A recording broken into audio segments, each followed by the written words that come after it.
Hi everyone. Sorry I've been away for a while. Unfortunately, one of the planetary stations that I had talked about last month, namely the Mars station, correlated unhappily with my health sign in my chart. And this led to close to 2 weeks of dealing with a bit of a stomach thing, probably some kind of bug that I caught that was, bringing in nausea, and I learned a little too late about something I could have used that I didn't know about. But long story short, it hasn't been an easy period, but I am feeling much better now. And returning to the topic of those stations, you'll remember that back in November I had mentioned that in regard to the possibility of there being some kind of malfeasance in the voting and the possible discovery and therefore the possible change of events that could take place so that the results would be reevaluated, etc., would, in astrological terms, be tied to, for example, that full moon that happened in mid-November with a Uranus trigger, as well as all the various stations that we had. Station of Saturn in November, early December, Neptune, and then the Mars station that was not a very good one for me, and then also the Mercury retrograde period, which we're still in, and will be going direct on Sunday.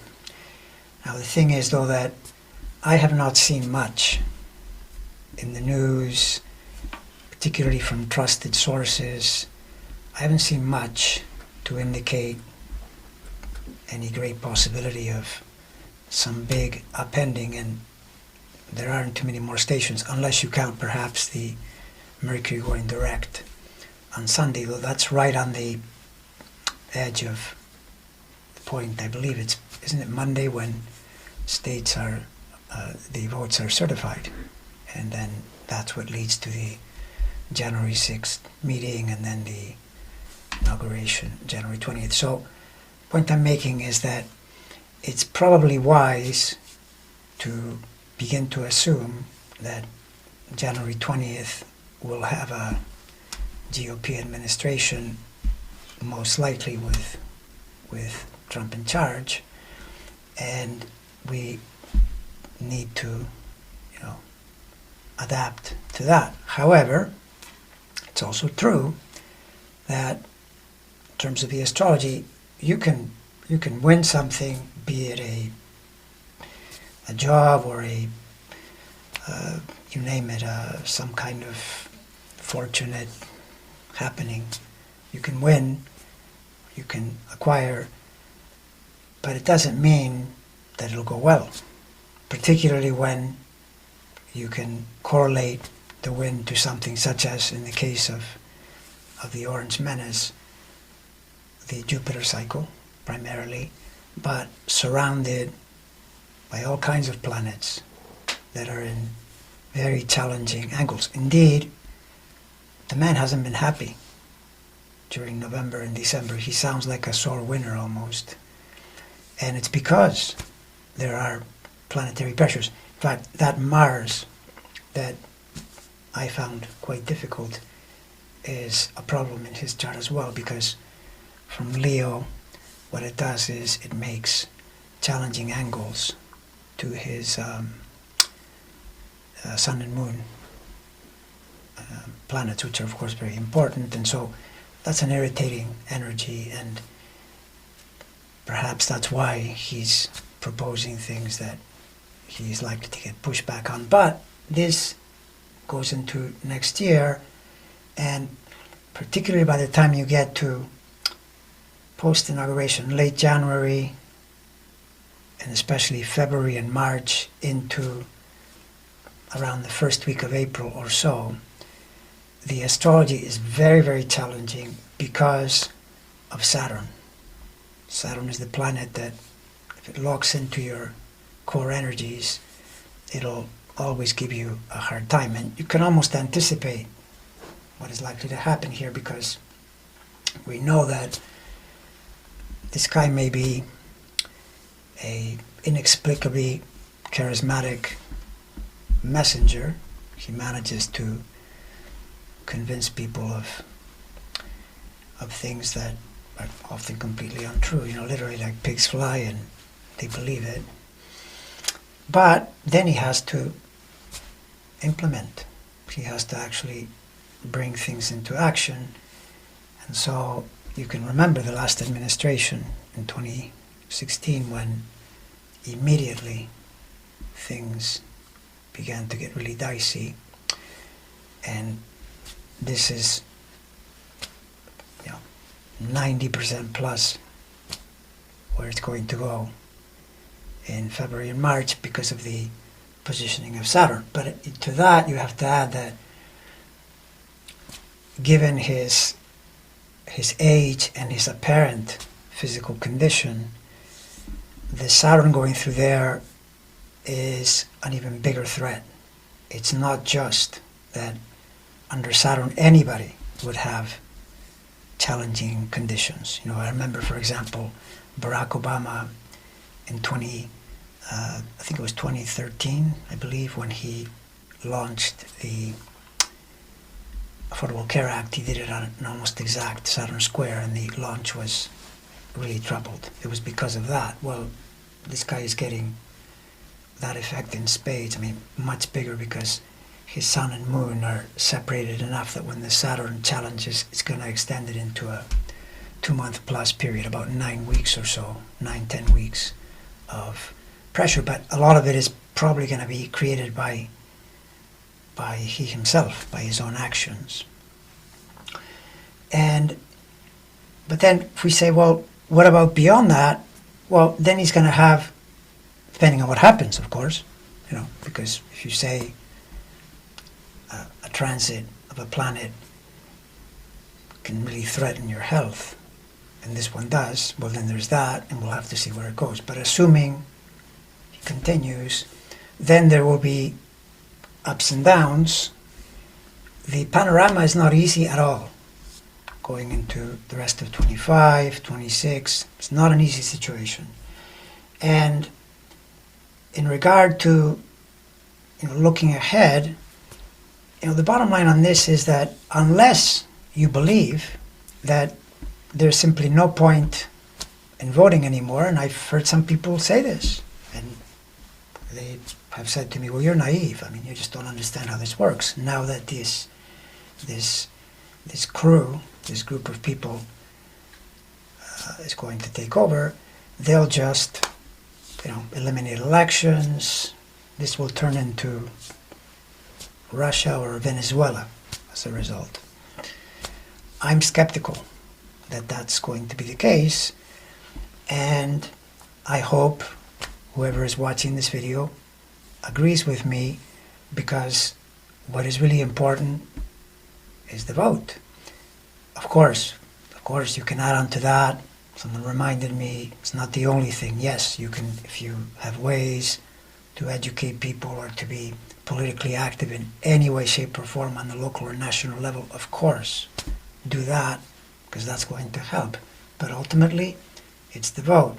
And the problem with saying, well, voting doesn't matter anymore, this is what happened to the GOP in 2020 when they lost the Senate. The Senate was only Democratic because of Trump. He said so much and repeated it so frequently in Georgia that just enough Georgians didn't show up to make it possible for Warnock and Ossoff to unseat their opponents, and this led to a tied Senate, which is another pattern you see. And this is key to realize.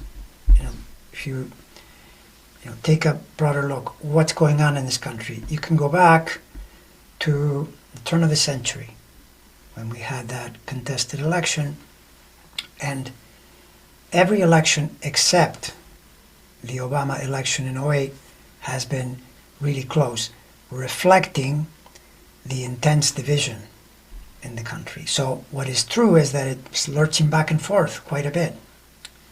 And so from that vantage point, typically, I mean, not always, but almost always, what happens is whoever is in charge takes the hit. Indeed, I think the main reason Trump was defeated in 2020 is because people had seen what he was doing.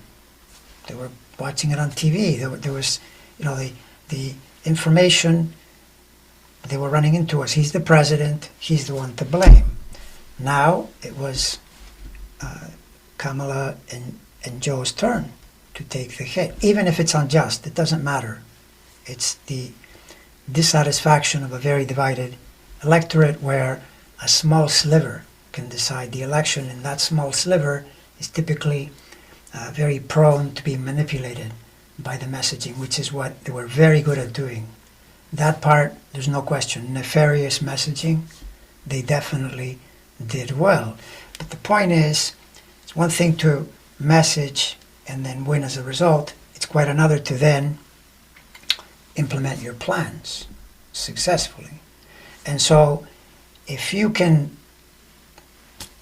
believe that the voting is going to matter, then the key is to vote, so that the next major election, for example in 2026, is an opportunity to reverse the trend, at least to some extent. And from the vantage point of the astrology, what I noticed that is pretty interesting is that when I looked at the key players, minus Thune, I have to look at Thune's, I'll leave that for a different video. Thune is the person that is replacing Mitch McConnell as the leader of the Republican Senate, which is, by the way, one of the setbacks that Trump has run into as a result of his troublesome planets around now, because he would have wanted someone like Rick Scott, who is much more MAGA friendly. Thune is less friendly and more likely to interfere with his plans. But the point is that I was looking at Jeffries and Schumer in the pre-election period in October, and I was becoming less and less confident about the chances of the Democrats holding on to the Senate and the House, which should have been more of a warning, because typically in these elections what you get is whoever wins the election, even though there is some alteration in the down ticket where someone could vote for the president one way and differently in down ballot, overall the winner of the presidential will pull the vote in that direction, and so you typically get either the House or the Senate or both. In this case, they got both. The point being, though, that Schumer's chart has problems around now in the sense that it's signaling change. And change typically is away from what you've been doing. You're doing one thing and then it changes into another, namely you lose your seat. And that's what his chart was showing, in contrast to the very good alignment that it had in 2020 when he won power. So he had it for those 4 years. In the case of Jeffries, I don't have a birth time. I only know the birth day. But what's interesting is that both these men in 2026 have much better charts through the agency of Saturn and Jupiter. Saturn and Jupiter are key planets, and being in fire signs at that time, very helpful to those two. In contrast, the situation for Trump then is a lot more complicated, in that the Saturn, particularly on an election night or election, that week of November in 2026, is really close to his Mercury in a square. This is really the rule that I ignored at my peril, because it's pretty solid, and I'm going to cut myself some slack and say I suspected it strongly but didn't want to believe it. It's the logic that whoever has the closest Saturn proximity at the time of a big event is the person most likely to lose. This, by the way, was what took him down in 2020. The Saturn was right in his face, so to speak, and so he lost. But in 2026, 24, it's Kamala that had more Saturn. My incorrect assumption was because she had dealt with that Saturn, that same Saturn really well from July to November, but it's not enough. It's still too risky. Now the point is though that in 2026 you've got Trump feeling the pressure with the other two individuals looking better, which is suggestive of a change, which by the way isn't that big a leap given that this is what tends to happen to administrations. It's one of the truisms that we run into in our politics. You know, whoever's in president in the beginning, they usually have trouble with the midterms. Now, of course, if you counter that argument by saying, "Oh no, you're being naive because now that they're in power, they'll just end this, they'll end the elections, or they'll cheat, they'll control everything." Maybe. I am skeptical about that, and I encourage you to think likewise, and just realize that the one thing that is true is this lurching back and forth. We're in a period of intense division, which astrologically is explained by the echoes of the Civil War, from where, in particular, Uranus and Neptune are. Those two planets, with their big orbits, they're essentially exactly where they were in the 1860s when the country was divided even more intensely than today, because that turned into a hot war, and it took a while to shake itself loose, but it did. It led to administrations after that that were considerably more sane. There's no question. What we would call today, if not progressive, center right or center left, something reasonable. Because this right now is quite unreasonable. There's no question.